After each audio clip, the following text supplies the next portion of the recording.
Perbarui ilmu Islam kamu bersama Religion di tv1news.com dan TV1 Connect. Assalamualaikum warahmatullahi wabarakatuh.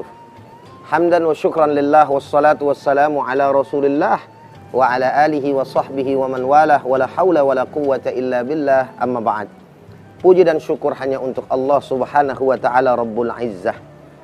Salawat beserta salam senantiasa terlimpah dan tercurah untuk manusia yang paling mulia, baginda kita Nabi besar Muhammad sallallahu alaihi wasallam, beserta para keluarga, para sahabat, dan insya Allah kepada kita semua selaku umatnya. Para pemirsa, Assalamualaikum Nusantara dimanapun Anda berada. Sebagaimana yang sama kita ketahui bahwa ibadah itu dibagi menjadi beberapa bagian. Ada ibadah fisik dan juga ada ibadah qalbiyah, yaitu ibadah hati.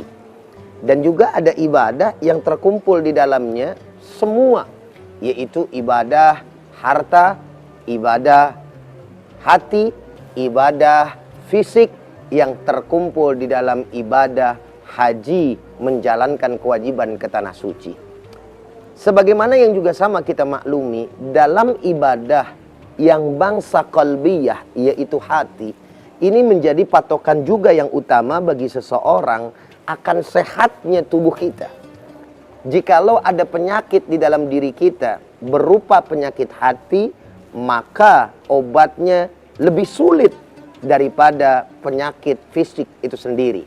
Sehingga oleh karenanya di dalam kitab-kitab tasawuf dibahas tentang radha'ilul qulub atau penyakit-penyakit hati, dan juga yang menyembuhkan hati tersebut serta memberikan kesehatan kepada hati sebagai orang-orang yang beriman kepada Allah Subhanahu wa taala. Salah satu daripada ibadah yang berkaitan dengan hati yang perlu sama kita perhatikan sebagai hamba-hamba Allah Subhanahu wa taala adalah ibadah yang berkaitan dengan keikhlasan kepada Allah Subhanahu wa taala. Karena ikhlas ini menjadi satu patokan yang utama diterimanya daripada amal perbuatan seorang hamba Allah Subhanahu wa taala. Oke lah, baik, ketika kita berbicara tentang syariat, rukunnya pas, lalu kemudian syaratnya dikerjakan dan lain sebagainya, itu secara ilmu fikih memang dianggap sah.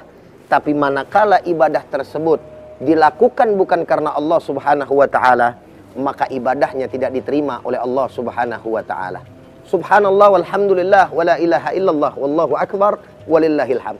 Oleh karenanya kita bisa melihat dari berbagai macam kitab-kitab hadis, baik yang paling kecil sampai yang paling besar, bahkan kitab-kitab fikih pun pembahasan yang pertama yang penting dilakukan dan disampaikan oleh umat Islam tidak lain dan tidak bukan adalah tentang keikhlasan. Sebagaimana hadis tentang niat ini diriwayatkan oleh Sayyidina Abu Bakar Sayyidina Umar ibn al-Khattab radhiyallahu ta'ala anhu, di mana beliau menyampaikan hadis Nabi kita Muhammad sallallahu alaihi wasallam yang berbunyi, faqala an-nabi sallallahu alaihi wasallam innamal a'malu binniyat, yaitu hanya saja perbuatan tersebut dilihat barometernya dari niat si hamba tadi. Ini menggambarkan begitu pentingnya niat tersebut yang ditujukan hanya karena Allah Subhanahu wa taala, sehingga menjadi barometer, lagi-lagi saya sampaikan, diterimanya amal seorang hamba di hadapan Allah Subhanahu wa taala. Saudara hadirin para pemirsa yang sama dirahmati dan dimuliakan oleh Allah Subhanahu wa taala, pemirsa Assalamualaikum Nusantara dimanapun Anda berada.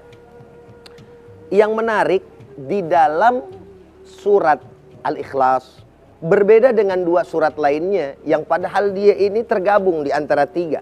Sehingga dikatakan oleh kita ini merupakan tiga kul atau trikul. Kul huwallahu ahad, kul a'udzu birabbil falaq, dan juga kul a'udzu birabbin nas. Dua ayat diantaranya dinamakan dengan nama surat tersebut yang ada di dalam ayatnya pun disebutkan. Al-Falaq umpamanya, kita melihat di dalamnya disebut kata falak.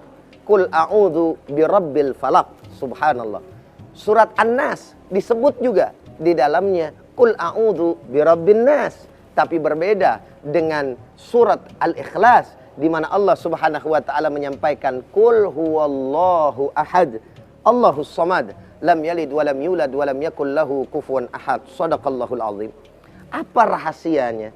Kenapa Allah Subhanahu wa taala tidak menamakan dengan surat Al-Ahad sebagaimana dengan surat-surat yang lainnya yang di dalam surat tersebut juga tersebutkan nama surat tadi. Tapi Al-Ikhlas Allah Subhanahu wa taala tidak menyebutkan di dalamnya. Tidak dinamakan dengan Al-Ahad tapi Al-Ikhlas. Kenapa sedemikian rupa? Seakan-akan Allah ingin memberitahu kepada kita semua selaku hamba-Nya bahwa apapun yang dilakukan di dalam hidup dan kehidupan ini semata-mata hanya untuk Allah Subhanahu wa taala. Qul huwallahu ahad. Katakanlah ya Muhammad bahwa Allah itu esa. Perbuatan kita, kelakuan kita, ibadah kita, taat kita hanya ditujukan untuk Allah Subhanahu wa taala. Dan hal itu tergambar di dalam ibadah salat kita, yaitu sebelum kita melakukan membaca surat Al-Fatihah sebagai salah satu daripada rukun salat, ada sunnah membaca du'aul iftitah. Inna salati wa nusuki wa mahyaya wa mamati lillahi rabbil alamin. Masya Allah, sesungguhnya salatku, ibadahku, hidupku, matiku hanya untuk Allah Subhanahu wa ta'ala. Bacaan daripada surat Al-Ikhlas tidak dengan sur Qul huwallahul ikhlas, tapi hanya Qul huwallahu ahad.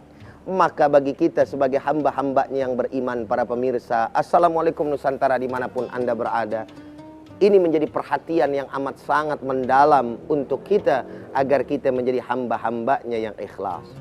Saudara hadirin, yang menarik pula dalam kesempatan pagi hari yang mulia ini, ada kata-kata mukhlas dan ada kata mukhlis. Subhanallah. Mukhlas itu lebih tinggi daripada mukhlis. Mukhlis orang yang ikhlas. Ini pemakai daripada sigat isim fa'il. Sedangkan mukhlas adalah sigat atau wazan isim maf'ul, yaitu orang yang diikhlaskan. Oleh karenanya iblis tidak mampu untuk menggoyahkan keimanan hamba Allah Subhanahu wa taala, yaitu orang-orang yang diberikan di dalam hatinya keikhlasan. La ugwiyannahum minhum illa ibadakal mukhlasin.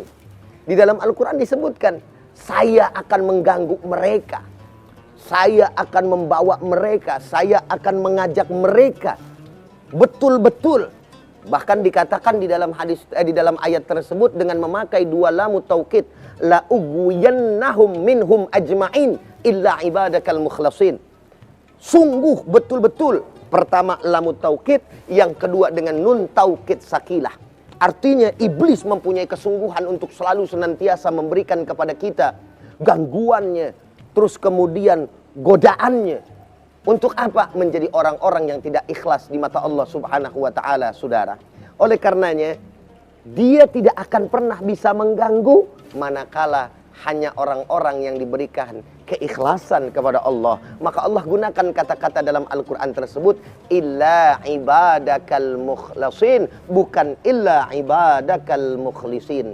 Subhanallah, walhamdulillah, wala ilaha illallah, wallahu akbar, walillahil hamd.